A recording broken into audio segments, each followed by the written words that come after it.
세계 정세 해부에 다시 오신 것을 환영합니다. 저는 전재현입니다. 시청자 여러분, 해마다 12월이 되면 중국에는 매우 중요한 경제회의가 열립니다. 바로 중앙경제공작회의입니다. 이곳에서 지도부는 그 해의 경제 그림을 마무리하고 내년의 방향을 제시합니다. 그런데 올해 회의 이전에 아주 선명한 적신호가 켜졌습니다. 고정자산 투자, 곧 주택과 공장, 인프라 설비에 들어가는 돈이 급락하고 있다는 사실입니다. 중국 관영 매체가 직접 내놓은 수치에 따르면 1월부터 9월까지 고정자산 투자는 전년 동기 대비 0.5% 감소했습니다. 10월을 더하면 감소폭은 1.7%로 커졌습니다. 이는 10월 한 달만 놓고 보면 전년 동기 대비 대략 마이너스 11.7% 급락했다는 뜻입니다. 이처럼 비정상적인 하락은 단순한 기술적 변동이 아니라 투자 엔진이 심각하게 삐걱거린다는 신호입니다. 그리고 솔직히 말해 그래프가 아래로 고꾸라지면 아무리 웅변으로 포장해도 그래프는 그래프일 뿐입니다. 사실 구체적 숫자 하나하나가 가장 중요한 것은 아닙니다. 국가통계국은 일종의 영사기와 같습니다. 벽에 비친 영상은 확대도, 축소도, 밝기도, 어둡기도 조정할 수 있어 현실의 영사본과 같을 수는 없습니다. 하지만 어떻게 조정해도 추세는 드러납니다. 우리가 봐야 할 것은 숫자 뒤의 논리입니다. 구성 요소를 나누어 보면 투자를 아래로 끌어내린 가장 큰 원인은 부동산입니다. 1월부터 10월까지 부동산 투자는 전년 동기 대비 14.7% 감소했습니다. 특히 10월 한 달의 감소 추정치는 22.3%입니다. 예전의 9월은 황금, 10월은 백금이라는 성수기 관성이 올해는 흔적조차 남지 않았습니다. 이제는 성수기와 비수기의 차이가 사라졌습니다. 9월에 황금도 없고 10월에 백금도 없습니다. 가을이 깊어질수록 시행사들은 시장이 확실히 식었고 집값이 더는 오르지 않는다는 현실을 체감했습니다. 실직이 두렵고 미완공이 두렵고 암담한 미래 속 장기 대출이 두려운 구매자들은 망설였습니다. 분양 대금이 들어오지 않으니 현금은 말라가고 예전 빚은 목에 걸렸습니다. 그러면 토지를 더 샀거나 신규 프로젝트에 뛰어들 동기는 사라지고 상태는 거의 동결로 굳습니다. 전형적인 악순환입니다. 이 정도 악순환은 요란한 인공지능이 아니라도 스스로 최적화합니다. 망설임의 최적화 말입니다. 또 하나 중요한 축은 민간 투자입니다. 민간 기업이 공장을 짓고 생산을 늘리고 설비에 투자하는 돈을 뜻합니다. 1월부터 9월까지 중국의 민간 투자는 전년 동기 대비 3.1% 감소했고 10월에는 감소폭이 4.5%로 확대됐습니다. 이는 민간 자본이 뛰어들기보다 한 발 물러서 관망하고 있음을 보여줍니다. 부동산을 제외하면 철도와 수로, 수리 같은 국가 주도 투자 항목은 늘고 있습니다. 그래서야말로 통계를 읽을 때 더 주의해야 합니다. 통계에서 고정자산 투자의 정의는 유연합니다. 대규모 철도 개보수는 투자로 잡힐 수 있고 원래 상시 비용으로 가야 할 소규모 보수마저 보고서를 그럴듯하게 만들기 위해 투자 항목으로 밀어넣기도 합니다. 바깥에서 이런 복잡한 디테일을 다 벗겨내기는 어렵고 사실 그럴 필요도 없습니다. 핵심은 개별 지출이 아니라 전체 그림입니다. 중국 국가통계국이 넘을 수 없는 경계가 하나 있습니다. 수치를 왜곡해 정책 판단을 오도할 정도까지는 건드릴 수 없다는 경계입니다. 한마디로 분칠은 해도 신호등 색깔 자체를 바꾸면 안 됩니다. 중앙정부와 지방정부는 정책을 내놓을 때 권위 있는 수치에 기대었다고 말합니다. 나중에 그 수치가 전면 조작으로 드러난다면 국가통계국은 책임을 피할 수 없습니다. 그래서 아무리 분칠을 해도 핵심 신호는 남깁니다. 그리고 지금 가장 또렷한 신호는 중국의 고정자산 투자가 급전직하하고 있다는 사실입니다. 특히 민간 자본이 빠져나갈 때 그 의미는 작지 않습니다. 더는 작은 문제가 아닙니다. 경제학에서는 흔히 성장의 새 엔진을 말합니다. 무역과 투자와 소비입니다. 설령 수출이 몇 해 더 버틴다 해도 소비와 투자가 동시에 식으면 경제기계 전체가 점차 마비됩니다. 사람들 주머니가 비거나 지출을 겁내면 콘크리트와 컨베이어 벨트로는 생계를 꾸릴 수 없습니다. 콘크리트는 먹을 수 없고 컨베이어는 젖병을 채워주지 않습니다. 긴박함을 보여주는 대목이 하나 더 있습니다. 올해 중앙경제공작회의는 예년처럼 10월 통계가 모두 채워지기를 기다리지 않고 일요일과 월요일 12월 11일과 12월 10일로 앞당겨 열렸습니다. 10개월치 데이터만으로도 긴급한 처방 논의를 더는 미룰 수 없다고 판단했다는 뜻입니다. 지역별로 더 깊이 들여다보면 투자의 하락이 여러 지방으로 번졌습니다. 1월부터 5월까지는 고정자산 투자가 감소한 성급 단위가 3곳뿐이었지만 10월에는 그 수가 10곳으로 늘었습니다. 대형 정비와 거대한 인프라 프로젝트에 기대어 왔던 지방이 가장 크게 타격을 받았습니다. 신규 투자로 흘러들어가는 현금 흐름이 눈에 띄게 줄었습니다. 해외 투자 은행들은 이 급하강을 두 요인의 결합으로 설명합니다. 첫째, 시진핑 주석의 난개발 억제 정책입니다. 단지 숫자 채우려는 증설 프로젝트는 중단되거나 인허가를 받지 못합니다. 그런데 역설적이게도 한때 경제의 스타로 떠받들던 신산업 셋, 전기차와 배터리와 태양광이 가장 많이 조여집니다. 과잉 설비와 출혈 경쟁, 이익 축소가 벌어졌기 때문입니다. 합창단이 너무 많으면 마이크로도 저음을 구해주지 못합니다. 둘째, 재정 여력이 진짜로 좁아졌습니다. 중국의 공공투자는 직간접으로 정부 자금에 크게 의존합니다.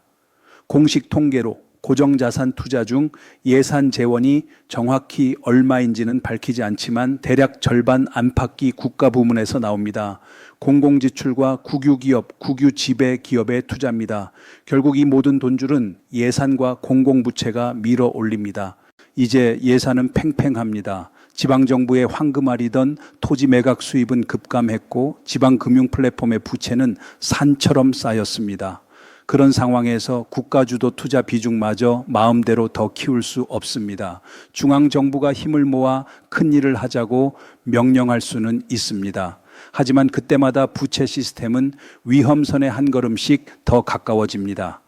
그들이 자랑하던 제도적 우위, 곧 자원을 신속히 동원하고 집중하는 능력은 실질적 힘을 잃어가고 있습니다. 기관은 남았지만 탄약고는 많이 비었습니다. 구령은 쉽고 재장전은 어렵습니다. 끝으로 가보면 경기 침체는 대개 투자 부족이 아니라 소비 부족에서 비롯됩니다. 지속 가능한 번영은 두터운 중산층이 만들고 지갑의 안정감이 뒷받침합니다. 사람들이 쓰지 않으면 기업도 투자하지 않습니다. 국가가 아무리 시멘트와 철강과 기계를 더 부어도 마찬가지입니다. 소비의 지하 수면이 빠지면 자원 집중으로 공사를 더 늘리는 일은 종종 가난한 사람들을 한 곳에 모아 기적을 만들어 보라 말하는 것과 같습니다. 웅장한 구호가 울리지만 대중의 구매력은 늘지 않고 삶의 질도 오르지 않습니다. 국가 권력에 과도하게 의존하고 자원 집중을 만능 해법으로 여기는 나라들이 빠지기 쉬운 함정입니다. 라틴 아메리카 몇몇 국가와 민주화 전 단계에 한국도 비슷한 길을 거친 적이 있습니다. 역사는 반복되지 않지만 자주 후렴을 남깁니다. 중국의 경우는 강력한 강제 수단과 큰 분배 격차가 더해져 있습니다. 실질 성장의 과실이 보통 사람의 지갑으로 흘러가는 비율은 높지 않고 체제는 내부 권력 다툼의 소용돌이에 깊게 말려 있습니다. 이 조건에서는 설령 정부가 성장 서사를 화려하게 칠해도 민심과 민간의 신뢰가 회복되기 어렵습니다. 역사를 돌아보면 큰 성취, 혁신과 도약은 종종 국가가 모든 것을 통제할 힘이 부족할 때 나왔습니다. 지나치게 강한 손이 없을 때 사회와 기업과 개인이 스스로 궁리하고 경쟁하며 창조합니다. 그런 맥락에서 중국의 고정자산 투자, 부동산, 민간 자본 이탈을 보여주는 냉정한 숫자들은 건조한 통계 이상입니다. 그것은 한 성장 모델이 한계에 이르렀다는 엑스레이 사진입니다. 지금의 통증은 투자 부양제 한 방으로 낫지 않습니다. 민생의 구매력을 키우고 안전망을 두텁게 하고 민간 부문을 존중해 경제가 스스로 균형을 되찾도록 하지 않으면 베이징의 대규모 자원 집중은 구호가 되고 맙니다. 구호가 크다고 지갑이 두꺼워지지 않습니다. 이쯤에서 역사의 이야기를 하나 꺼내봅니다. 17세기 말 영국의 부상을 가로막은 최대의 상대는 루이 14세의 프랑스였습니다. 프랑스는 육군도 해군도 모두 강했습니다. 사실상 양손에 칼을 쥔 형국이었고 서유럽 전체가 눌려 있었습니다. 루이 14세가 유럽을 통일해 버릴 것 같다는 느낌이 들던 때가 있었습니다. 나머지 국가들 네덜란드와 에스파냐와 신성 로마 제국과 영국은 프랑스를 막기 위해 대동맹을 결성했고 결국 1688년부터 1697년까지 9년 전쟁이 벌어졌습니다. 프랑스의 야심을 완전히 꺾지는 못했지만 대가를 치르게 했고 프랑스는 여전히 최강의 대륙 강국이었습니다. 그 전쟁에서 영국을 흔든 따귀 같은 사건이 있었습니다. 1690년 비치헤드 해전입니다. 영국 네덜란드 연합함대가 프랑스 함대에 패했습니다. 영국 해협 곧 영국의 집 앞바다가 잠시 프랑스 손에 들어갔습니다. 함선의 실소는 전멸까지는 아니었지만 메시지는 분명했습니다.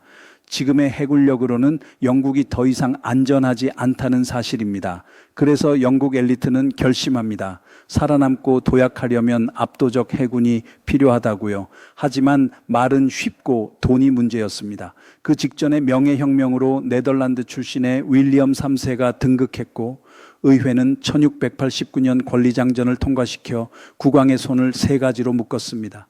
법을 멋대로 바꿀 수 없고 의회 동의 없이 상비군을 둘 수 없고 의회 동의 없이 세금을 부과할 수 없다는 조항입니다. 해군 확대는 상비군이자 막대한 비용이니 두 조항에 바로 걸립니다. 그러니 의회, 곧 토지 귀족과 상인들의 고개가 끄덕여져야 합니다. 지갑이 의회에 있으니 국왕도 결국 설명회를 해야 했습니다. 옛 방식의 자원 집중은 거의 소진되었습니다. 증세는 민심과 귀족의 반발을 부르고 헨리 8세 시절처럼 귀족과 교회를 압박해 재산을 몰수하는 편법은 몇 번은 되지만 매번 원한을 쌓습니다. 상속인정 지연과 강제 납부, 귀족 과부의 권리 매입 강요, 순회법정 비용 징수, 왕실숲과 초지 사용료, 군역 대납금 등등 모두 불쾌하고 모두 상한이 있었습니다. 윌리엄의 시기에는 이런 수단들이 더 이상 통하지 않았습니다. 의회가 과세와 지출을 쥐었고 새 국왕의 신용은 거의 바닥이었습니다. 이전 국왕들이 여러 차례 채무불이행을 했으니 사람들은 국채라는 말만 들어도 피했습니다. 그때 재무장관 찰스 몬테규, 헬리팩스 백작이 등장합니다. 아이작 뉴턴의 절친이기도 한 그는 한 문장으로 문제를 갈랐습니다. 국왕에게 돈을 빌려주는 사람은 반드시 국왕 개인을 믿을 필요가 없다. 국왕을 못 믿겠다면 믿을 수 있는 새로운 실체를 만들면 된다. 그래서 상인과 금융가들이 출자한 은행, 국왕과 독립된 법인을 씁니다. 그 은행이 자기 신용으로 세상에서 돈을 모으고 그 돈을 정부에 빌려줍니다. 계약과 이자와 규정을 분명히 한 뒤에요. 국왕은 동의했고 의회도 동의했습니다. 그들은 투자자이자 수혜자였으니까요. 이렇게 1694년에 잉글랜드 은행이 탄생합니다. 초창기 메커니즘은 투박하되 효과적이었습니다. 은행은 사회에서 120만 파운드를 모으고 그 돈을 연 이자 8%와 관리 수수료를 받고 정부에 빌려 해군을 확장하게 합니다. 대가로 은행은 여러 특권을 받았고 가장 중요한 특권은 국가가 공인한 은행권 발행 권리였습니다. 잉글랜드 은행권은 액면이 적힌 채무증서였고 은행은 금과 은으로 상환을 약속했습니다. 유력 상인들의 신용이 후원하고 정부의 신용이 뒷받침하는 이 권리는 지폐의 광범위한 수용으로 이어졌습니다. 금과 은의 채광량만이 아니라 신용과 국채가 통화량의 기초가 되는 구조가 생겼습니다. 권력을 자본으로 바꾼 이 한 수로 영국은 강한 해군을 갖추고 프랑스를 넘어섰고 산처럼 산업과 상업과 금융이 터져 나왔습니다. 그 뒤 잉글랜드 은행은 근대적 중앙은행으로 진화합니다. 아무도 오늘날의 중앙은행을 설계도 위에서 만든 것이 아니라 해군 자금을 어디서 조달할지라는 거친 질문에서 시작했습니다. 제약은 때로 제도의 성장판이 됩니다. 이 역사 조각을 지금의 중국에 포갠다면 자원 집중 모델이 천장에 닿았음을 보게 됩니다. 윌리엄 3세 이전 국왕들처럼 중국은 수십 년 동안 현대판 자원 집중 메커니즘에 의존해 왔습니다. 지방정부와 국유은행과 국유기업이 함께 부동산과 인프라, 고속도로와 교량과 항만과 지하철과 고속철과 중화학 그리고 최근에 신산업 쇄신 전기차와 배터리와 태양광에 돈을 퍼부었습니다. 그 방식은 한동안 매우 효과적이었습니다. 예전에는 도로도 주택도 전기도 물도 공업도 부족했습니다. 어디에 밀어 넣어도 과실이 열렸습니다. 성장률은 높았고 제도적 우위는 증명되었습니다.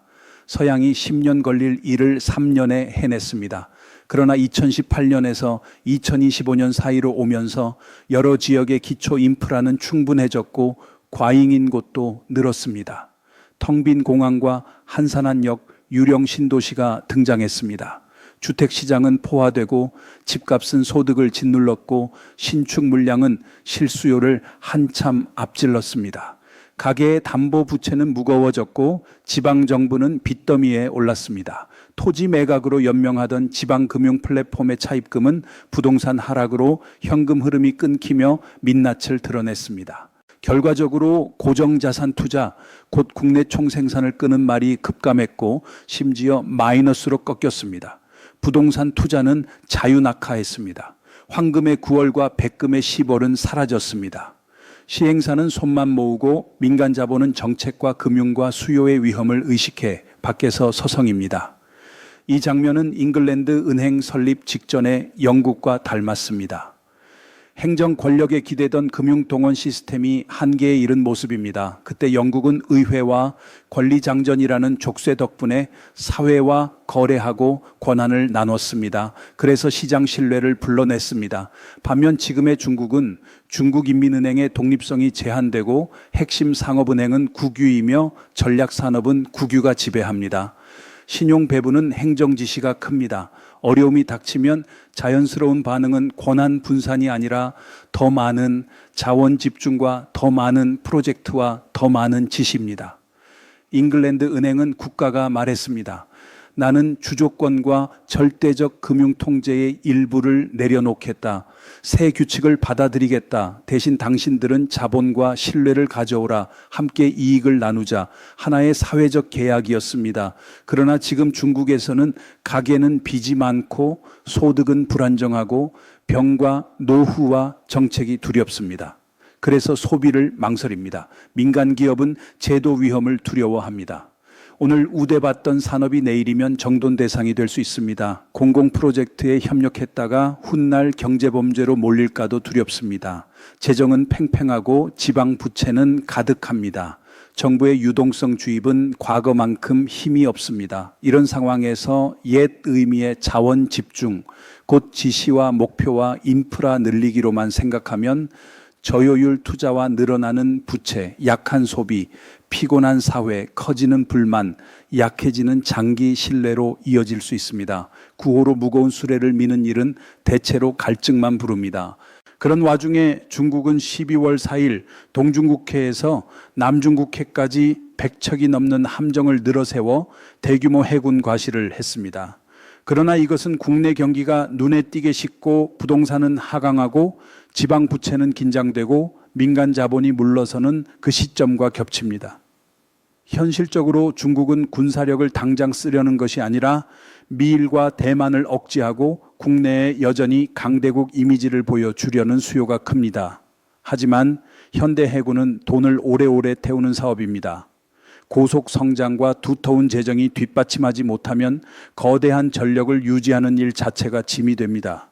그래서 가장 큰 위험은 중국이 곧바로 전쟁을 연다는 것보다 경제 체력이 받쳐주지 못하는 상태에서 군사적 대치가 더 높아지는 것입니다. 그럴수록 바다에서의 오판과 충돌과 불시의 격상이 쉬워집니다. 부디 다음 반전은 바다 위가 아니라 회의실에서만 일어나기를 바랍니다. 오늘 세계정세해부는 여기에서 마무리하겠습니다. 세계정세해부는 언제나 여러분의 댓글을 기다립니다. 시청해 주셔서 감사합니다. 다음에 다시 뵙겠습니다. 덧붙이는 말 한 줌. 한반도에서 바람이 차가워질 때마다 동쪽 끝의 전쟁은 여전히 불의 논리로 사람을 소모합니다. 러시아의 부당한 침략과 우크라이나의 처절한 방어는 숫자와 도표로 환산되지 않는 인간의 시간을 태웠습니다. 전선의 참호는 투자 지표처럼 오른 애리지도 권력의 구호처럼 반짝이지도 않습니다. 그곳에서는 오직 생명이 줄어들 뿐입니다. 전쟁을 합리화하는 말들은 많지만 정의의 계산법에선 늘 빚만 남습니다. 그러니 이 냉혹한 그래프의 시대에 우리만큼은 사람의 얼굴을 잊지 맙시다.